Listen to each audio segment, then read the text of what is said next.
কিছু নিউজ চ্যানেলকে কাজে লাগিয়ে, কিছু সংবাদ মাধ্যমকে কাজে লাগিয়ে, যারা বিভিন্ন নিউজ চ্যানেলে আমাদের সামনে টিভিতে সমীক্ষা তুলে ধরেছিল যে বিজেপি 200 বেশি আসন পাবে, আমরা দেখলাম তারা ঠেকে গেল।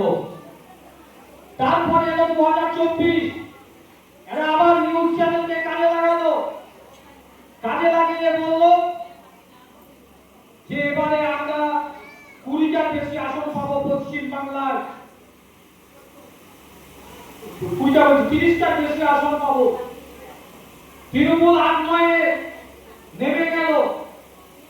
আমরা আপনাদেরকে সামনে রেখে বলেছিলাম মানুষ উন্নয়নের পক্ষে ভোট দেবে, মানুষ উন্নয়নের সাথে থাকবে। যারা সমীক্ষা দেখিয়েছিল তৃণমূল 8টা থেকে 9টা সিট পাবে, দেখা গেল তৃণমূল পেয়ে গেল পশ্চিম বাংলার 29টা সিট। এরকম একটা পরিস্থিতি এসছে 2026। আবার দেখুন